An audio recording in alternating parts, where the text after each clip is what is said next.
The wind did not just blow across the Cornish moors that night. It hunted. It was a living, breathing thing, a creature of ice and fury that shrieked against the carriage walls, searching for a crack, a seam, any way inside. Inside the rattling compartment, Clara Thorne pressed her gloved hand against the frosted glass. It was colder than the window pane. She couldn't see the road, only the swirling, chaotic white of a world erased by snow. It was Christmas Eve, a night meant for fireside brandies and stillness. But there was no stillness here. There was only the violent lurch of the wheels over frozen ruts and the ticking clock in Clara's mind. Dawn. She had until dawn. Clara tightened her grip on the leather strap hanging from the ceiling. She wasn't trembling from the cold, not yet, but from a terrified, frantic energy that burned in her chest. She wasn't trying to save herself. She was trying to save Leo. Her brother, foolish and sweet, and entirely too trusting, was waiting at the cottage, likely pacing the floorboards, unaware that Mr.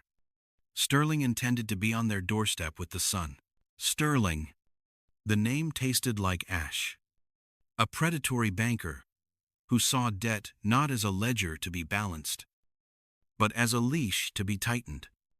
If Clara didn't reach the cottage with the bank draft sewn into the lining of her coat, they would lose everything.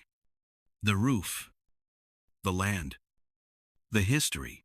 The carriage jolted hard, throwing Clara against the velvet squabs. Please, she whispered to the empty air. Just 10 more miles. But the storm had no interest in mercy. It happened in a heartbeat. The carriage wheels hit a patch of black ice concealed beneath the fresh powder. The world tilted sideways. There was a sickening slide, a weightless moment that lasted forever. And then, the bone-jarring crunch of wood splintering against stone. The carriage slammed into the ditch, tilting at a precarious 45-degree angle. The lantern inside shattered, plunging Clara into sudden, suffocating darkness. For a moment, there was silence. Then, the wind returned. Louder now. Triumphant. Clara scrambled up the slanted floor, pushing open the heavy door. The cold that hit her was a physical blow, slapping the breath from her lungs. She tumbled out into the snow, her skirts tangling around her boots. "Driver," she called out, her voice snatched away by the gale. "Driver, are you unhurt?" There was no answer. She squinted through the stinging sleet. The horses were gone. The traces had been cut. Footsteps, hasty and terrified, led away from the wreckage and disappeared into the white void. He had fled. He had taken the horses and run for his own life, leaving her stranded in a graveyard of ice. Clara stood alone in the dark. The cold began to seep through her wool coat, seeking the warmth of her skin. She looked down the road, or where she imagined the road to be. 10 miles. In this weather, it might as well have been the moon. But she thought of Leo. She thought of Sterling's smug smile. Clara Thorne adjusted her bonnet, wrapped her shawl tighter, and did the only thing she knew how to do. She started to walk. A meal. She might have walked a mile, or perhaps only 100 yards. Time had lost its shape. The cold was no longer a sensation. It was a state of being. It was a heaviness that settled in her marrow, making her legs feel like lead. Her fingers, like foreign objects, attached to her wrists. Clara stumbled, her boot catching on a buried root. She fell to her knees, the snow biting into her skin. She stayed there for a moment, the lethargy washing over her. It would be so easy to close her eyes. Just for a moment. just to rest. The wind sounded like a lullaby now. A low, droning hum. The thought was sharp. A spark in the dark. Leo needs you. She forced herself up. Swaying, her vision was tunneling. The edges of the world turning gray and fuzzy. The snowflakes looked like sparks of fire. She took another step. Then another. But the ground seemed to tilt beneath her feet. And then, she saw it. At first, she thought it was a hallucination. A trick of the dying mind. A shadow detached itself from the storm. Massive, utterly silent. It was a horse. A beast of midnight black. So large, it seemed to block out the storm itself. And atop it sat a figure carved from the same darkness. The rider was immense. His shoulders broad enough to carry the sky. He wore a greatcoat of heavy wool. The collar turned up high. A hat pulled low. He didn't move. He simply sat there, watching her. Like a statue placed in the wilderness to mark the end of the world. Clara tried to speak, but her lips were frozen numb. She swayed again. And this time, the ground rushed up to meet her. She waited for the impact, but it never came. There was a rush of movement, a blur of dark wool. Strong hands, impossible. Iron-hard hands gripped her waist. She was hauled upward, pulled from the snow as easily as if she weighed nothing at all. The world spun, and suddenly she was seated sideways across a saddle, pressed against a wall of solid heat. The rider didn't speak. He didn't ask her name. He didn't ask where she was going. He simply adjusted his grip, pulling her securely against his chest. He smelled of wood smoke, wet wool, and something sharp and clean, like cold steel. "Hold on," he rumbled. His voice was a low grind of gravel, deep enough to vibrate through her ribs. It wasn't a suggestion. Clara's head lolled against his shoulder. The warmth radiating from him was intoxicating, painful as it began to thaw her frozen skin. She felt tears prick at the corners of her eyes, tears that froze instantly on her lashes.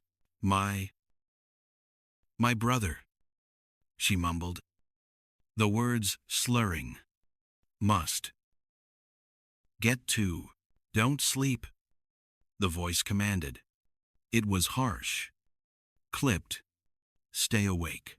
He spurred the horse forward. The animal moved with a powerful, rhythmic stride that ate up the ground. Clara had no choice but to cling to him.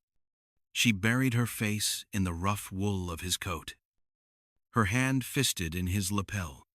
He was terrifying. He was a stranger who had snatched her from the dark. And yet, as the wind screamed around them, Clara realized that for the first time in hours, the wind could not touch her. He was blocking the storm with his own body. He was a shield of flesh and bone. She looked up, trying to see his face, but it was hidden in shadow. She saw only the hard line of a jaw, tense and clenched. "Who?" She tried again. "Silence," he said. But then, his hand, the one not holding the reins, moved. A massive, gloved hand came up and cupped the back of her head, pressing her face back into his chest, shielding her from the biting sleet. The gesture was rough, but the intent was unmistakable. "I have you." The rhythm of the horse changed. The hooves struck stone instead of earth. Clara lifted her head. Through the swirling snow, a structure loomed out of the night. It was not a house. It was a fortress. Black stone rose against the gray sky, turrets piercing the clouds. There were no wreaths on the doors, no garlands in the windows.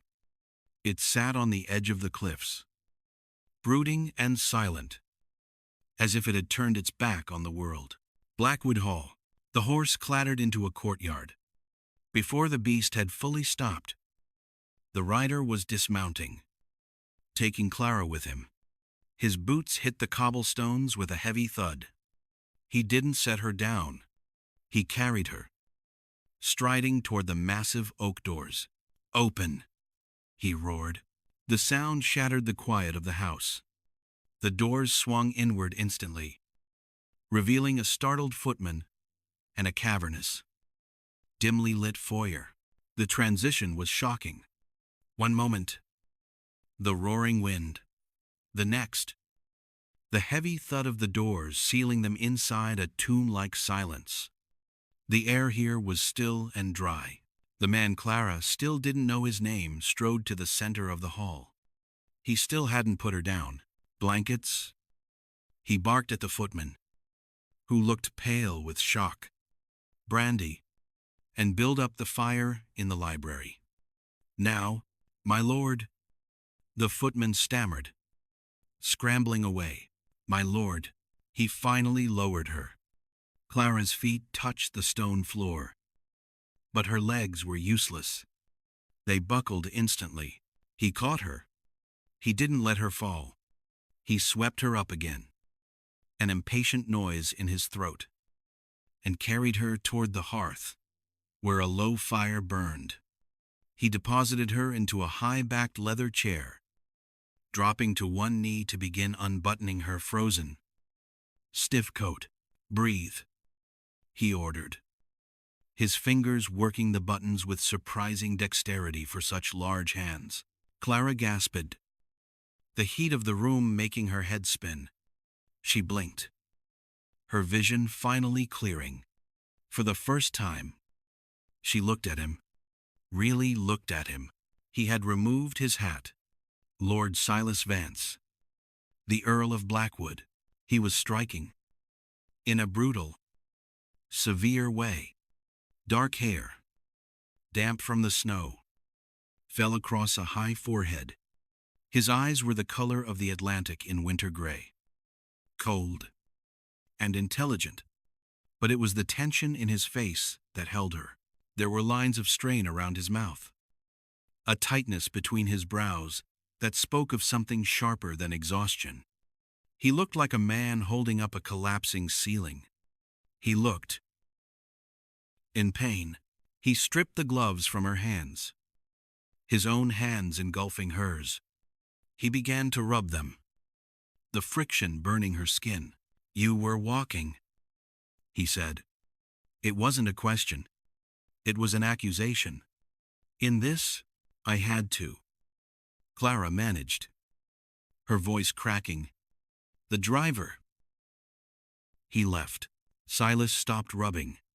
He looked up at her, and for a second, the gray ice of his eyes cracked. A flash of pure, unadulterated rage passed through them, not at her, she realized, but for her. "He left you," Silas repeated, his voice dangerously quiet. Silas Vance stood up. He loomed over her, casting a long shadow across the rug. He looked impenetrable, unyielding, a man made of the same stone as his house. But Clara saw the tremor in his hand before he clenched it into a fist at his side. "You are safe now, Miss Thorne," he said.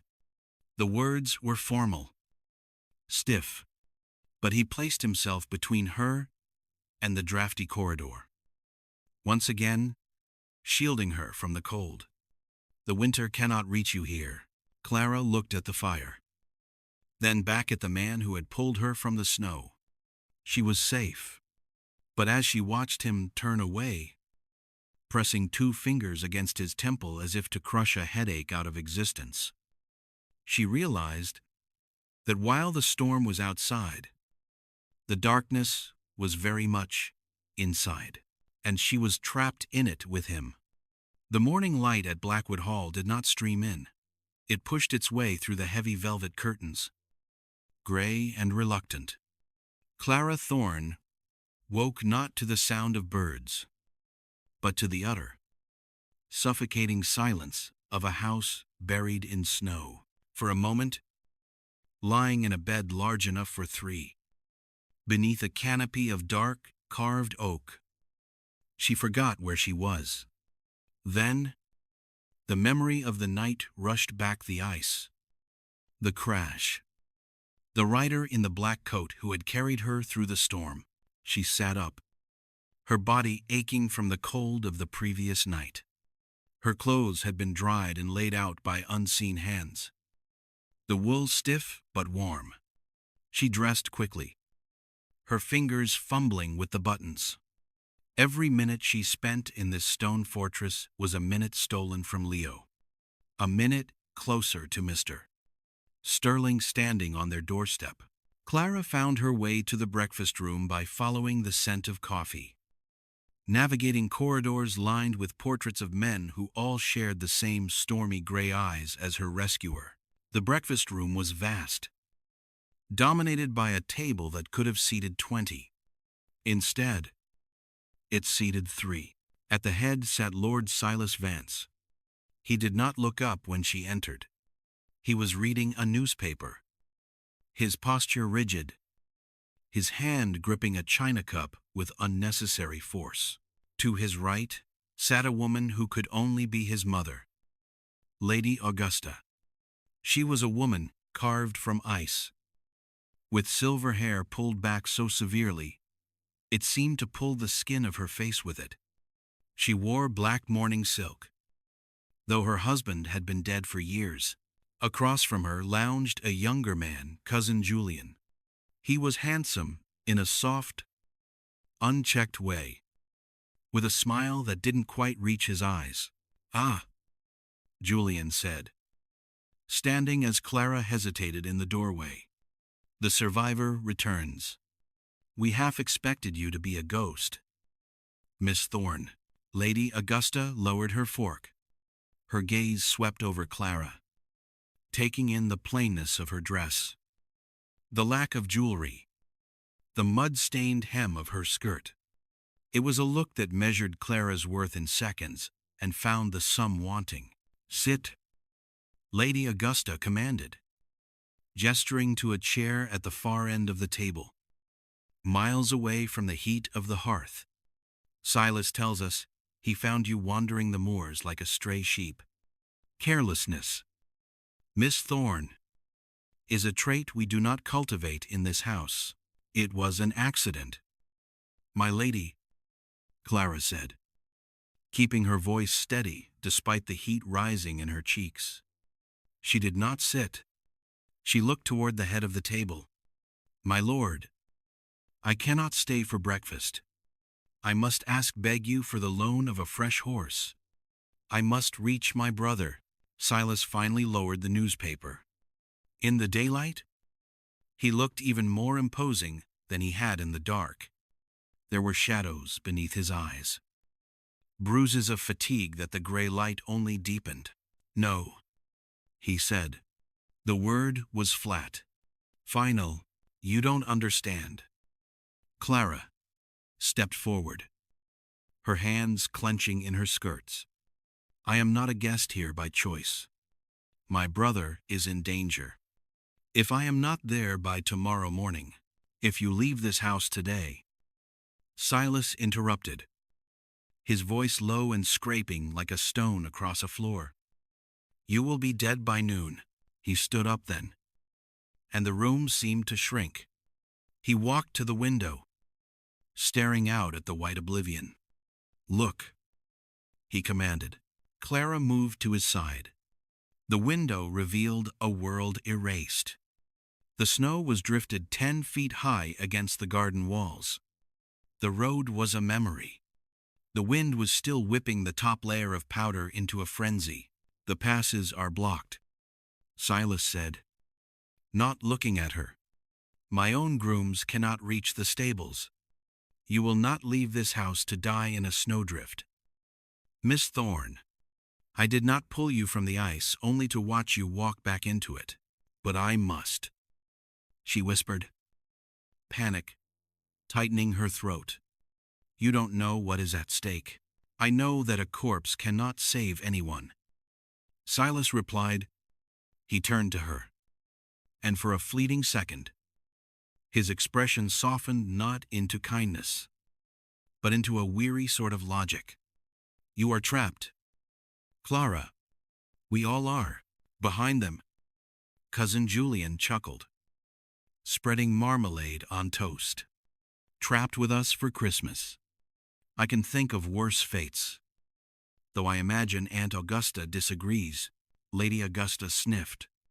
We will endure. We always do? Though I hope Miss Thorne does not expect to be entertained. Clara looked at the three of them, the cold matriarch, the slippery cousin, and the stone earl. She was safe from the storm.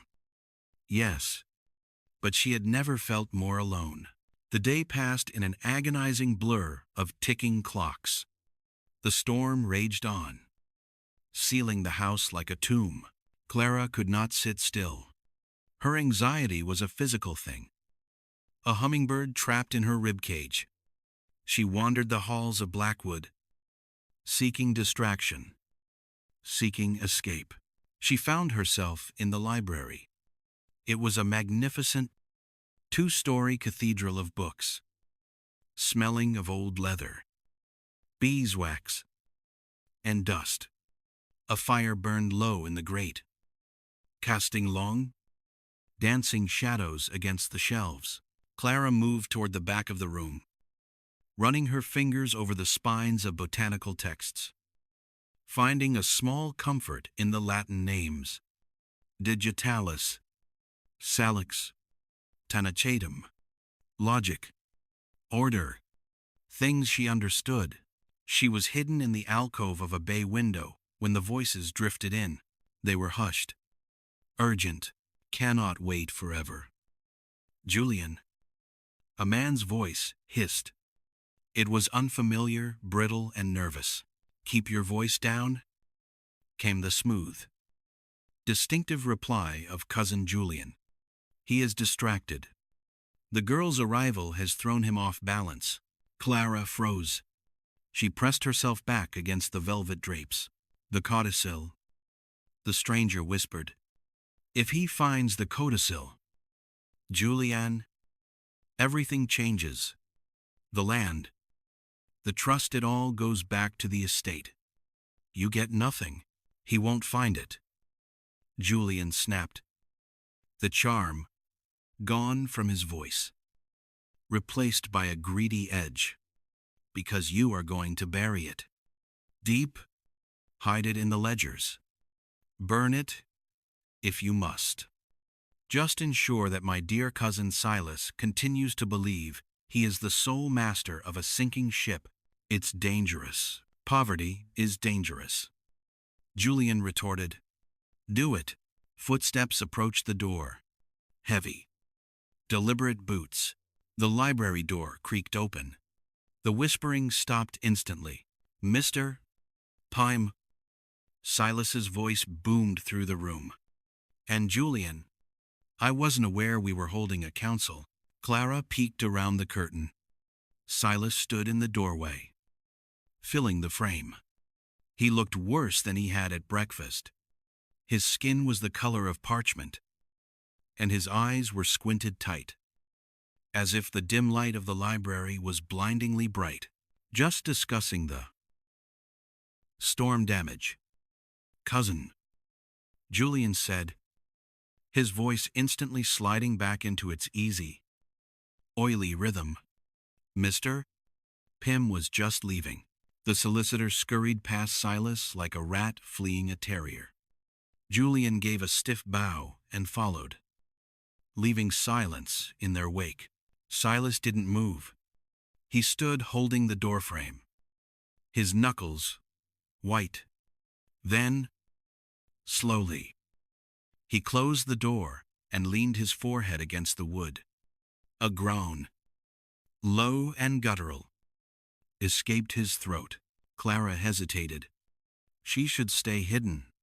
She should protect the secret she had just heard. But the sound of his pain pulled her forward, before she could stop herself. "My lord," she said softly. Silas flinched violently. He spun around, a hand going to his sword belt, which wasn't there before realizing who it was. He swayed, reaching out to catch the back of a leather armchair. "Miss Thorne," he breathed. I did not know you were there." "You are unwell," she said, stepping closer. "It is nothing," he gritted out. "A headache." "Leave me." He turned away, raising a hand to shield his eyes from the firelight. The gesture was so vulnerable, so at odds with his immense strength, that Clara's fear evaporated. She wasn't a noblewoman in that moment. She wasn't a stranded guest. She was a botanist who knew exactly what happened when the vessels in the head constricted and throbbed. "Sit down," she said. Silas stiffened. "I beg your pardon." "Sit down." "My lord," she repeated, her tone firm, authoritative. "Before you fall down."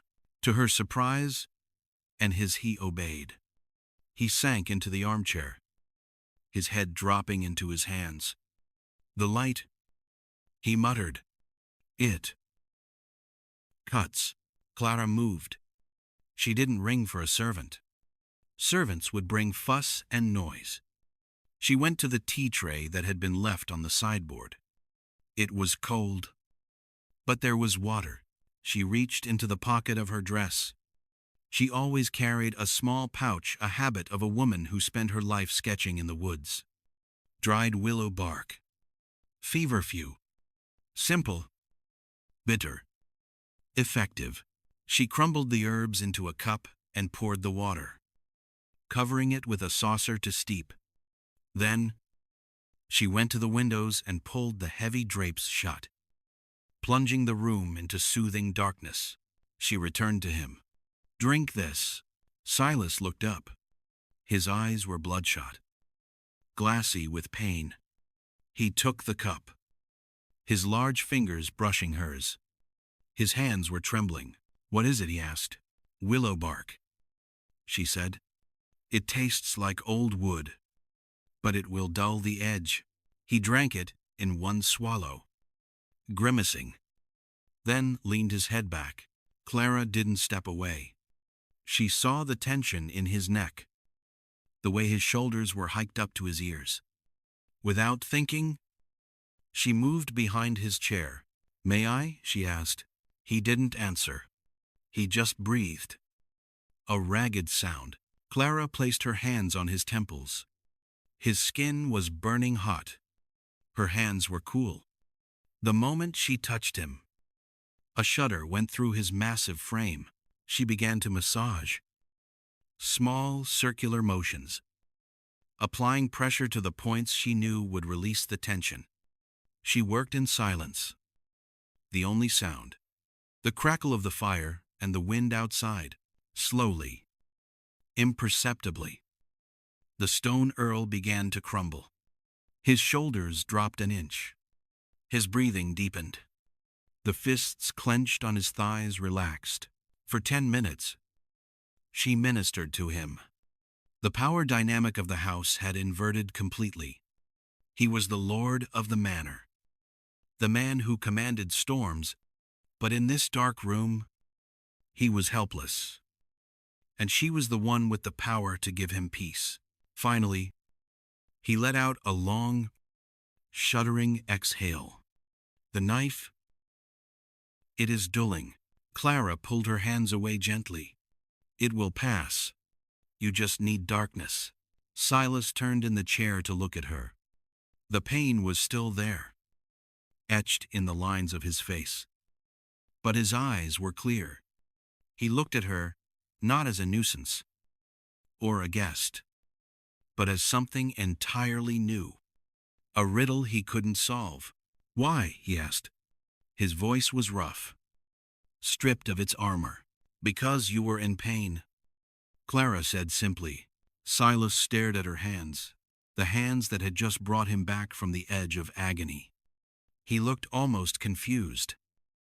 as if she had spoken a language he hadn't heard in decades. "I am not used to gentleness, Miss Thorne," he said quietly. "In this house, weakness is blood in the water. Pain is not weakness, my lord," Clara replied softly. "It is just pain, and it is easier to bear when you do not bear it alone." The silence that stretched between them then was heavy, charged with something that felt dangerously like intimacy. The tea had done its work. Or perhaps it was the quiet. Silas remained in the chair, but the rigidity had returned to his spine. He was rebuilding his walls, brick by brick. But Clara could still see the cracks. "You heard them," he said suddenly. He didn't look at her. He stared into the dying embers of the fire. Julian and Pym.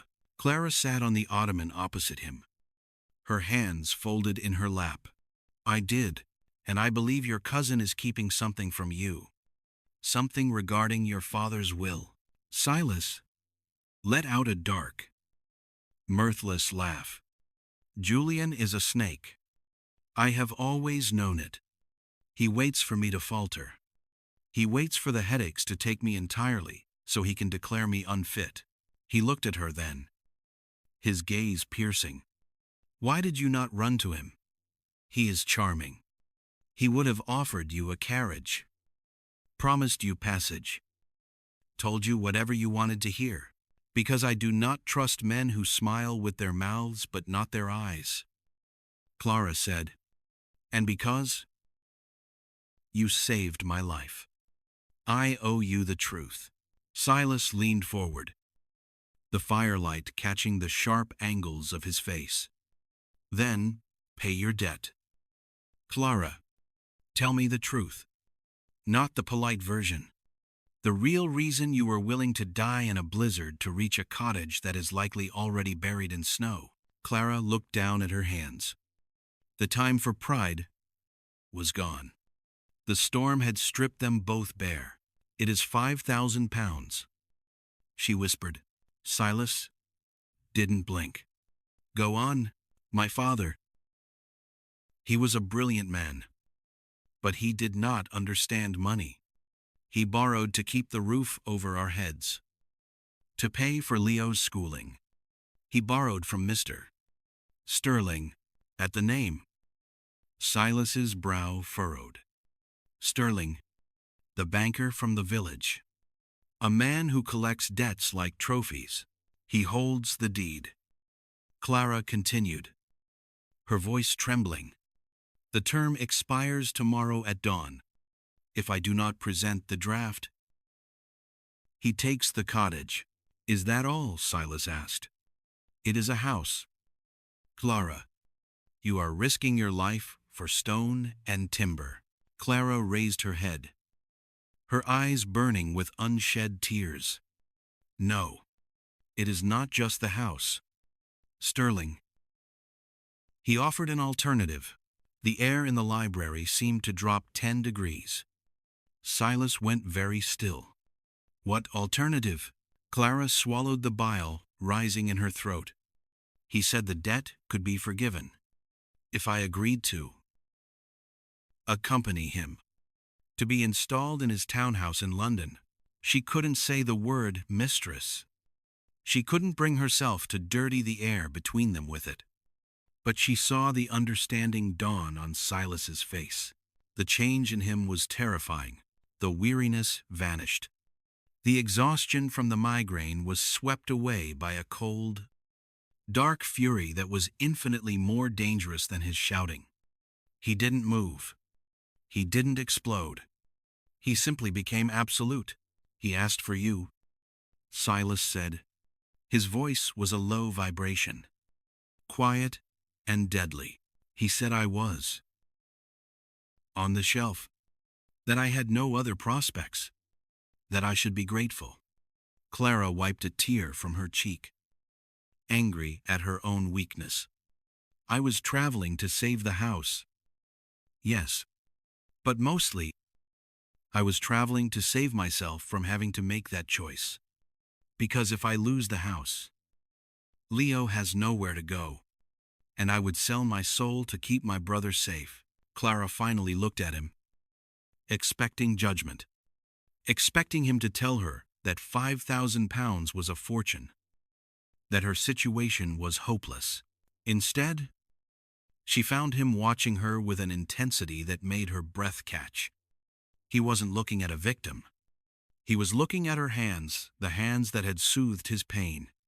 He was looking at her chin, held high despite her fear. "You will not sell your soul," Silas said. He stood up. The movement was fluid, powerful. He walked over to her and stopped, towering above her. But this time, he didn't feel like a captor. He felt like a fortress. "You will not lose your home," he said. "And Mr. Sterling will never speak to you of such things again." "How can you know that?" Clara asked, her voice small. The storm will break," Silas Vance vowed, looking toward the window where the first hint of calm was appearing in the gray sky. "And when it does, we will ride, not to beg, Clara, but to end this." He looked down at her, and the gray of his eyes was no longer cold. It was the color of a storm about to break the world apart to keep her safe. "Rest now," he said, "because tomorrow we go to war." Christmas morning broke over Cornwall, not with a choir of angels, but with a blinding, crystalline silence. The storm had finally exhausted itself. The wind had died, leaving behind a world sculpted from marble and glass. The snow piled against the walls of Blackwood Hall was pristine, untouched, and deep enough to bury a man. Clara Thorne stood in the breakfast room, her hands gripping the back of a chair until her knuckles turned white. The clock on the mantel ticked. 7 in the morning. Dawn had come. Despair is a cold thing, colder even than the frost on the windows.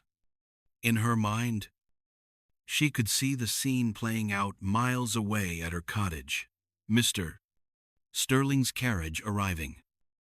The heavy knock on the door. Leo's confusion turning to terror as the eviction notice was nailed to the wood. She had failed. The roads were still treacherous, the drifts too high for any ordinary horse. The double doors swung open. It wasn't a servant. It was Lord Silas Vance. He looked different this morning. The exhaustion that had grayed his skin the day before was gone, replaced by a razor-sharp focus. He was dressed not for a holiday meal, but for war. Heavy riding boots, a thick, woolen coat buttoned to the chin, leather gloves already in hand. He carried the energy of a coiled spring. He stopped in the center of the room, his gaze locking onto hers. There was no Merry Christmas. There was no pleasantry. "Get your coat," he said. Clara blinked, the breath rushing back into her lungs. "My lord, the plow has cleared the main drive," Silas said, his voice low and clipped. "My carriage is waiting. We leave in 5 minutes, but the pass." Clara started. Hope and fear warring in her chest. "You said it was impossible." "I said you could not make it," Silas corrected, stepping closer. "I did not say I couldn't." 5 minutes later, Clara was bundled into the dark interior of the Earl's personal carriage. It was a heavy, reinforced vehicle, built to withstand the brutal Cornish winters. Hot bricks had been placed on the floor to warm their feet, and thick fur rugs were draped over the seats. Silas sat opposite her as the carriage lurched forward, crunching over the packed snow. He didn't look out the window. He looked at her. The silence between them was thick, pressurized. Clara could feel the draft of the banknote hidden in her coat pocket. The £5,000 that felt like a burning coal against her ribs. She was going to make it. Because of him. She was going to make it. I do not know how to thank you, she whispered, the words feeling inadequate. You are risking your horses. Your safety. I am risking nothing. Silas interrupted calmly. The matter is already settled. Clara frowned. Settled, we are still miles away. If we are late, we will not be late, Silas said. He reached into his own coat pocket. He didn't pull out a watch. He pulled out a document. It was folded, sealed with red wax. He held it out to her across the small space of the carriage. Read it. Clara took the paper, her fingers trembling. She broke the seal. Her eyes scanned the legal script, the dense paragraphs of legalese. It was a transfer of debt, a purchase order for the mortgage of Rosewood Cottage, paid in full. Clara stopped breathing. She read the name at the bottom. Lord Silas Vance, Earl of Blackwood. She looked up, the paper shaking in her hands. You paid it. I sent a rider to Sterling's townhouse in the village last night, Silas said, his tone as casual as if he were discussing the weather. The man is greedy, but he is a coward. When the Earl of Blackwood makes an offer at 2 a.m, Sterling accepts. Last night Clara's voice rose, shrill with shock. In the blizzard, you sent a man into the storm. I sent a man who knows the trails, Silas said, and I paid him double. Clara stared at him. Relief washed over her, so powerful it made her dizzy. But it was instantly followed by a crushing wave of humiliation. She wasn't the hero of her own story anymore. She was the charity case. I cannot repay you, she said, her voice hard, her pride flaring up like a shield. £5,000. My lord, I have no dowry. My illustrations earn a pittance. I cannot. I do not want your money. Clara, he used her given name. It hung in the air, intimate and startling. Silas leaned forward, resting his elbows on his knees, closing the distance between them. The carriage hit a rut, swaying, but his gaze didn't waver. I have enough money to buy half of Cornwall, he said softly. I do not need gold.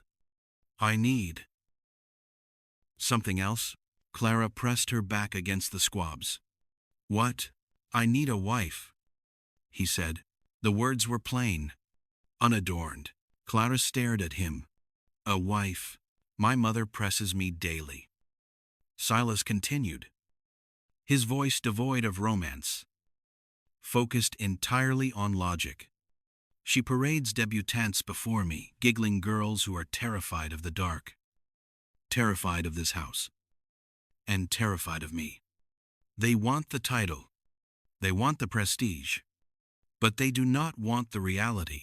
He paused, looking at her hands, the hands that had rubbed his temples in the dark. I am a difficult man, he admitted, his voice dropping to a rumble.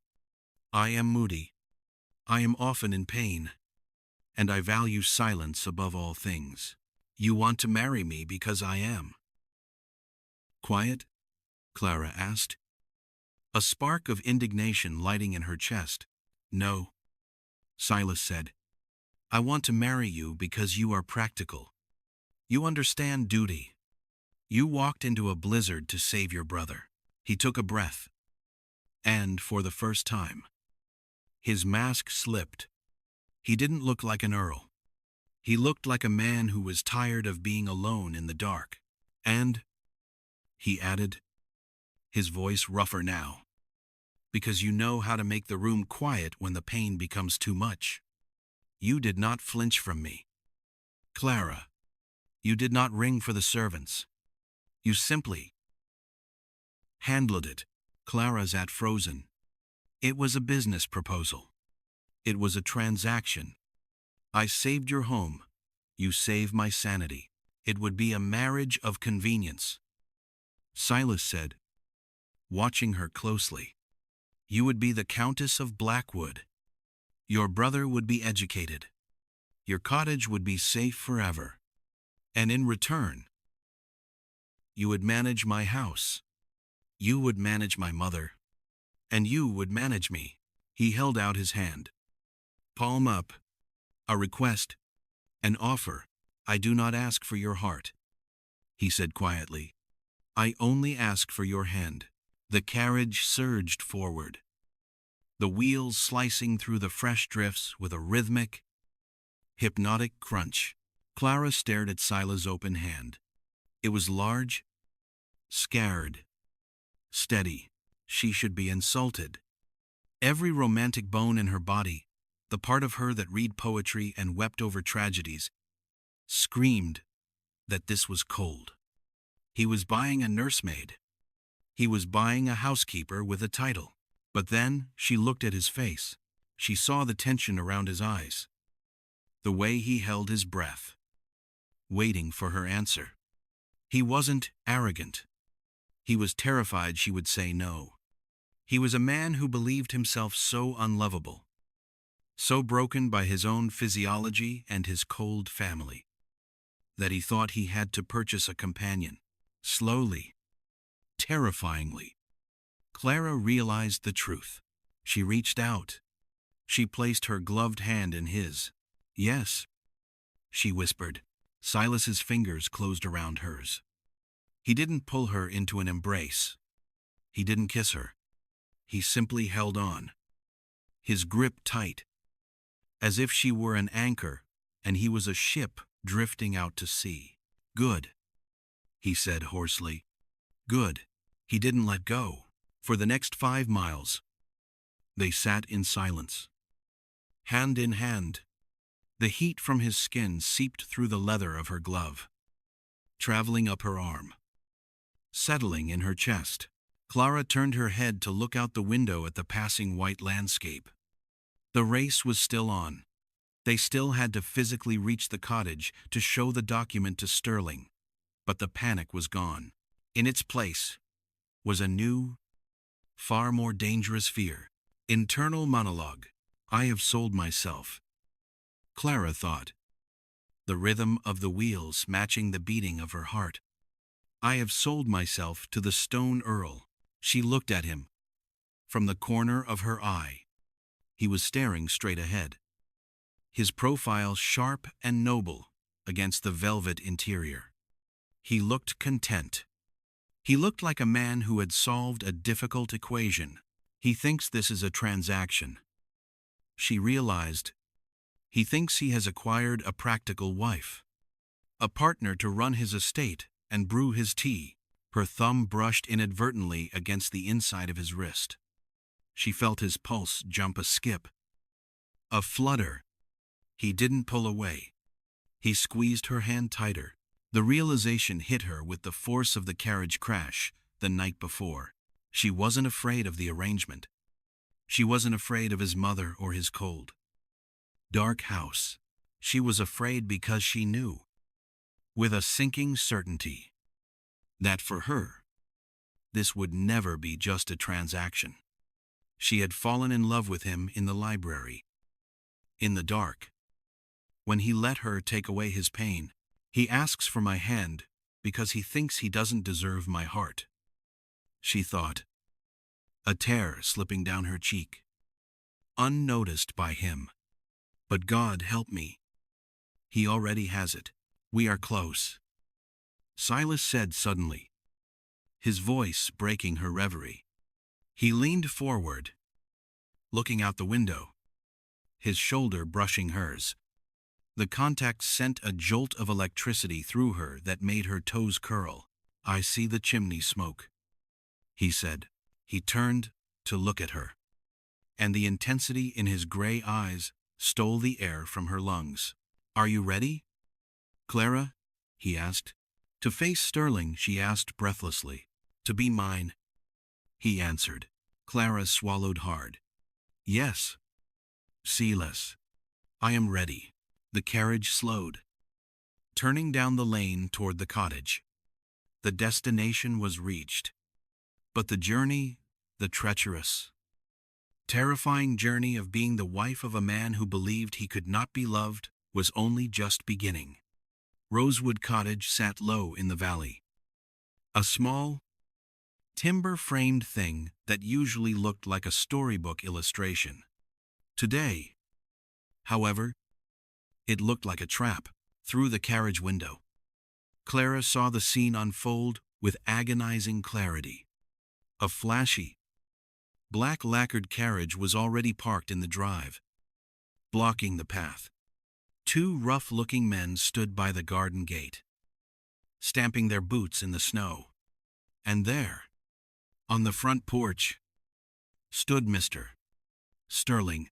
He was a man who wore his wealth like armor, a heavy fur-collared coat, a silk top hat, and a cane he didn't need but used to point, to jab, to intimidate. Standing before him, shivering in a threadbare coat, was Leo. Clara's brother looked younger than his 20 years, pale and trembling, shrinking back as Sterling stepped closer, invading his space, shouting words that were muffled by the carriage glass, but clear in their intent. Stop the carriage, Clara gasped, before the wheels had fully ceased turning. The door was flung open, but it wasn't Clara who stepped out first. Lord Silas Vance descended. He didn't rush. He didn't run. He stepped onto the snow with the terrifying weight of a mountain moving. He turned and offered his hand to Clara, assisting her down with a gentleness that was startlingly at odds with the look on his face. His face was stone, cold, hard. Granite. They walked up the path together. Sterling was so busy enjoying the sound of his own shouting that he didn't hear them approach. Pathetic excuses, Sterling was yelling, jabbing his cane toward Leo's chest. The time is up. Boy, I want the keys. Or I want your sister. Those were the terms.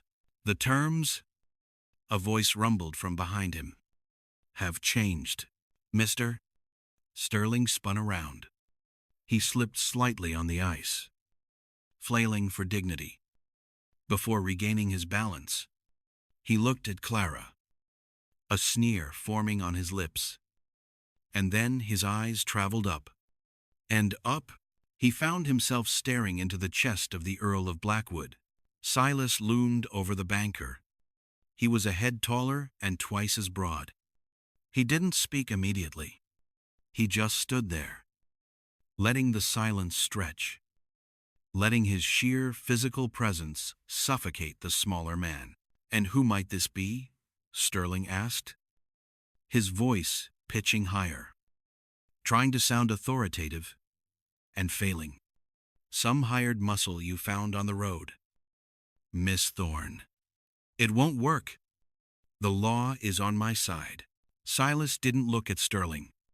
He looked at Leo. Go inside. Lad, warm yourself. Leo, wide-eyed and stunned, scrambled into the house without a word.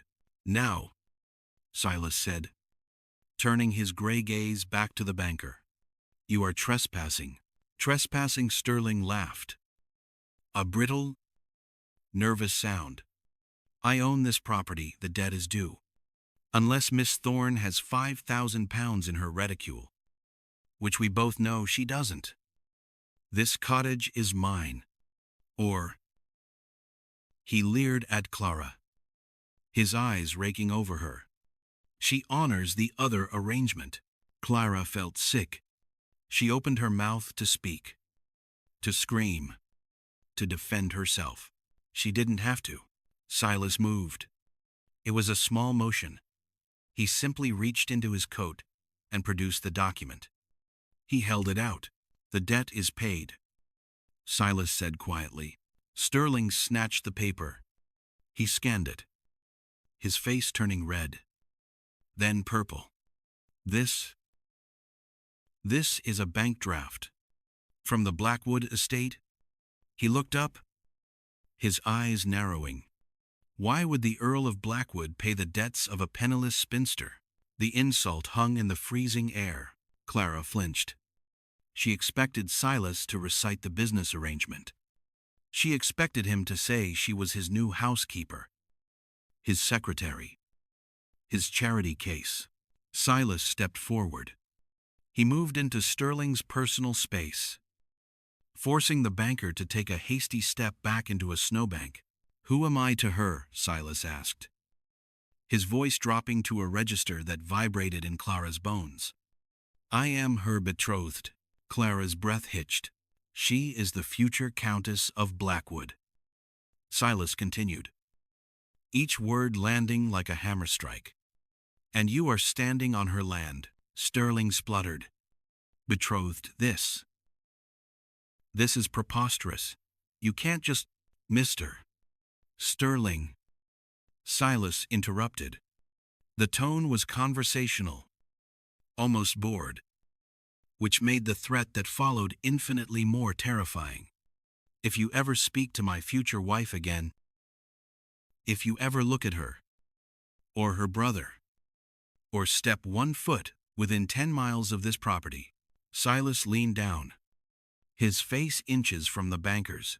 "I will buy your bank," Silas whispered, "and I will dismantle it, brick by brick, until there is nothing left but dust."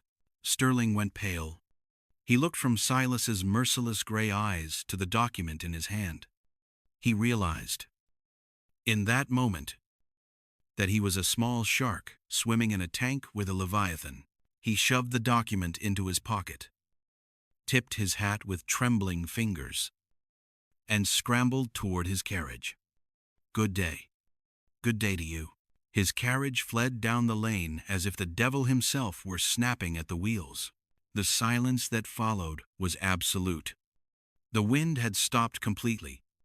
The world was white and still. Clara stood trembling in the snow. It was over. The monster was gone. The house was safe. She turned to look at Silas. He was watching the retreating carriage, his jaw still clenched, his hands balled into fists at his sides. He looked terrifying. He looked magnificent. "Silas," she whispered. He turned to her immediately, the stone mass crumbling the moment their eyes met. "He did not touch you. If he touched you—" "No," she said. "He didn't." She looked at the cottage, then back at him. The reality of what he had done settled over her. He had saved them. He had crushed her enemy without raising his voice. And now, he was waiting for her to fulfill her end of the bargain. A sudden, sharp pain pierced her chest. She loved him. She realized it with blinding clarity. She loved this difficult, quiet, protective man. And because she loved him, she couldn't trap him. She couldn't let him marry her out of duty. She couldn't be the wife he bought just because he needed someone to manage his headaches. He deserved a woman who brought him joy, not just relief. Clara took a breath. It was the hardest thing she had ever done. "You can go," she said softly. Silas froze. "Excuse me, you did it," Clara said, tears filling her eyes. "You saved us. You were noble and kind and wonderful. But you don't have to go through with the rest. You don't have to marry me." She forced a smile, though her lips trembled. "I will sign a promissory note. I will work for the rest of my life to pay you back the £5,000. But you are free. Silas. You don't have to shackle yourself to a penniless spinster just to save her." Silas stared at her. For a moment, he looked confused. Then, he looked angry. He closed the distance between them in 2 long strides. He gripped her upper arms, not to hurt, but to hold her there, to keep her from pushing him away. "Is that what you think this is?" he demanded, his voice rough. "Charity, you needed a practical wife," Clara cried, the tears spilling over. "You said it yourself. Someone to manage the house. Someone to be quiet." "I lied," he said. Clara blinked. "What? I lied?" "Clara." Silas shook his head, looking down at her with a desperation she had never seen before. "I didn't buy the debt to save you." He moved one hand up to cup her cheek, his thumb brushing away a tear. His skin was warm against the cold air. "I bought it to keep you," he whispered. "The world seemed to tilt on its axis. I have been alone in that house for 10 years, Silas said, his voice raw, surrounded by people, but utterly alone. "And then you walked into the library. You put your hands on me. And for the first time in my life, the noise stopped. It wasn't the tea, Clara. It was you." He leaned his forehead against hers, closing his eyes. "I don't want a practical wife," he murmured. "I want the woman who walked into a blizzard for love. I want the woman who isn't afraid of my shadows. Please, Clara, don't set me free. I don't want to be free." Clara let out a sob, a sound of pure, unadulterated relief. She reached up, tangling her fingers in the collar of his coat, pulling him closer. "I love you," she whispered. "I was only afraid. I was afraid you only wanted a nursemaid. I want you," he vowed. "Only you." And then, under the bright, cold sun of Christmas morning, the Stone Earl kissed her. It wasn't a tentative kiss. It was firm, claiming, and desperate. It was the kiss of a man starving for warmth. Finally finding the fire, Clara melted into him, wrapping her arms around his neck, knowing that she wasn't just saving her home today. She was coming home. The seasons in Cornwall turned slowly, fighting the grip of the Atlantic winds. But eventually, the gray gives way to green.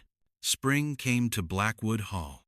The heavy velvet drapes in the library were pulled open, letting the sunlight stream in across the Persian rugs.